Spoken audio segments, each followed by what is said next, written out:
எல்லாருக்கும் வணக்கம். எப்படி இருக்கீங்க? இன்றைக்கி நான் வந்து பெரிய சைஸு ஸ்குவிட்டை எப்படி க்ளீன் பண்ணுறது நான் காட்ட போகிறேன். அது எப்படி க்ளீன் பண்ணுறதுன்னு பார்க்கலாமா? ரொம்ப ஈஸியாக எப்படி க்ளீன் பண்ணலாம் நான் சொல்ல போகிறேன். இப்போ நம்ம இதை சிங்குக்கு எடுத்துகிட்டு போயிடலாம். ஃபஸ்ட்டு வந்து இந்த தலைப்பகுதி இருக்கு இல்லையா, அதையும் அந்த மேலே அந்த ஹெல்மெட் மாதிரி இருக்கு இல்லையா, அதையும் முதல்ல தனியாக பிரித்து எடுத்துருங்க. அது ஈஸியாக பிடிச்சி இழுத்தா நீங்கள் வர ஆரம்பிச்சிடும். இந்த மாதிரி தனியாக எடுத்துடலாம் நாம் அதை. இதை எடுத்ததுக்கப்புறம் உள்ளக்க ஸ்ட்ரா மாதிரி குட்டி குட்டியாக இருக்கும், நீளமாக. அதையும் அது கீழே வர போகும், அதையும் நல்லா எடுத்துருங்க. எடுத்துட்டு அதில் முதல்ல தண்ணி ஊற்றி நல்லா கழுவிக்கிருங்க.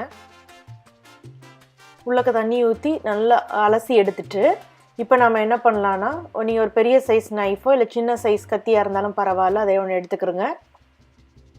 இப்போ கழுவியாச்சா? இந்த மேலே இருக்க கருப்பு பகுதியாக இருக்கிறத நம்ம அப்படியே கிழிச்சு எடுக்க போகிறோம், அப்படியே உரிச்சு எடுக்க போகிறோம். நாம் ரொம்ப ஈஸியாக உரிச்சிடலாம். ஆக்சுவலி அப்படி க்ளீன் பண்ணிவிட்டு குக் பண்ணால் தான் ரொம்ப நல்லது.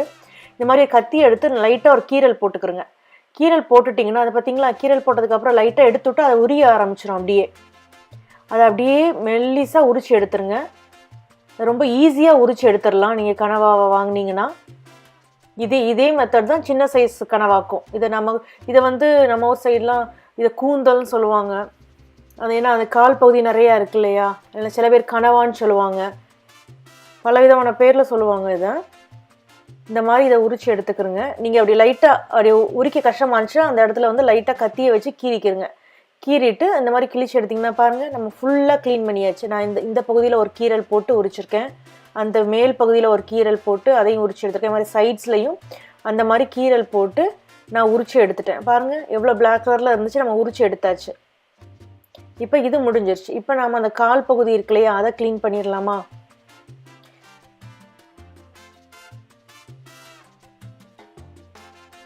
இந்த கால் பகுதியில் நான் என்ன பண்ணுவேன்னா, இந்த கீழே அந்த பை மாதிரி தொங்கிட்டு இருக்கு இல்லையா, அதை எடுத்துருங்க.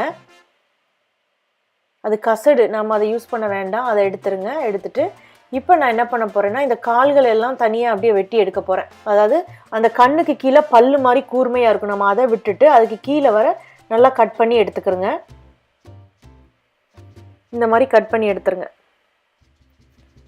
கட் பண்ணிவிட்டு இப்போ நாம் அந்த காலை வந்து க்ளீன் பண்ண போகிறோம். அந்த கனவானுடைய காலை இதில் இந்த வேக்யூம் மாதிரி இருக்கு இல்லையா, அது மாதிரி குட்டி குட்டி மூடி மாதிரி இருக்கு இல்லையா, அதை முதல்ல வெட்டி எடுத்துருங்க. நான் அதை வந்து நான் குக் பண்ணுறதுக்கு சேர்க்க மாட்டேன் எப்போவுமே, அதை தனியாக வெட்டி கீழே போட்டுடலாம். இப்போ இந்த பகுதியில் வந்து இதுலேயும் கருப்பாக இருக்கு இல்லையா, இதுலேயும் கத்தியை வச்சு லைட்டாக ஒரு கீரல் போட்டுருங்க. இந்த மாதிரி கீரல் போட்டுட்டிங்கன்னா இதையும் அழகாக உரிச்சு எடுத்துடலாம். நம்ம இந்த கருப்பு பகுதி இருக்கு இல்லையா, அதையும் உரிச்சு எடுத்துடலாம். பாருங்கள் எவ்வளோ அழகாக கலட்டாக வருதுன்னு. இதை மாதிரி நீங்கள் அப்படியே உரிச்சு எடுத்துருங்க. ரொம்ப ஈஸியாக கனவாக க்ளீன் பண்ணிடலாம், ரொம்ப நேரம்லாம் எடுக்காது. இது அந்த இடத்துல நீங்கள் வந்து லைட்டாக கீரல் போட்டுட்டிங்கன்னா எடுத்துடலாம். இப்போ இந்த கால் வந்து கொஞ்சம் சின்னதாக இருக்கு இல்லையா, இதை நான் என்ன பண்ண போகிறேன்னா, அந்த கீழே அந்த மூடியாக இருக்கு இல்லையா, அந்த வேக்யூம் பார்ட், அதை மட்டும் நான் வெட்டி எடுக்க போகிறேன். இது இப்படி வெட்டி எடுத்தாலே வந்துடும். அதுக்கப்புறம் அதே மாதிரியே இதுலேயும் லைட்டாக கீரல் போட்டுட்டு அதில் இருக்க அந்த பிளாக் ஸ்டஃப் அப்படியே உரிச்சு எடுத்துருங்க.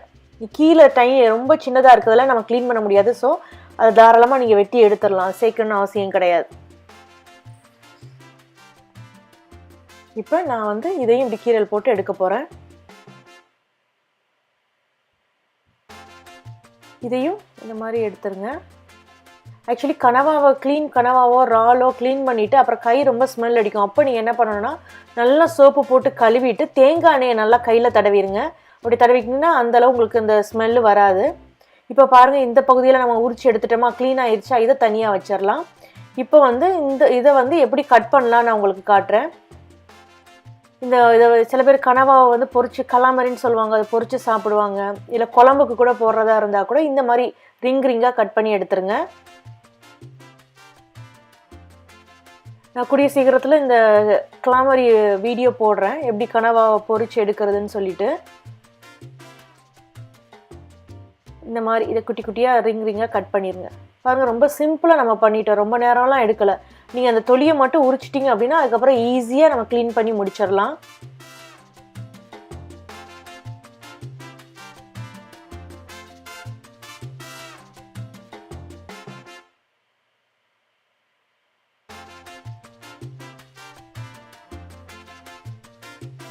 இப்போ இந்த பகுதியை நான் நேராக கட் பண்ணிடுறேன். இதை நான் உங்களுக்கு எவ்வளோ பெரிய சைஸில் வேணுமோ அந்த சைஸு கட் பண்ணிடுங்க. இப்போ பாருங்கள், ரொம்ப ஈஸியாக க்ளீன் பண்ணியாச்சு. இந்த வீடியோ உங்களுக்கு பிடிச்சிருந்துச்சுன்னா லைக் பண்ணுங்கள், சேனலை சப்ஸ்கிரைப் பண்ணுங்கள், கூடவே பெல் சிம்பிளையும் கிளிக் பண்ணிட்டீங்கன்னா நான் அப்டேட் பண்ணுற வீடியோஸ் உடனே பார்க்கலாம். நம்ம இன்னொரு வீடியோவில் சந்திக்கலாம். நன்றி, வணக்கம்.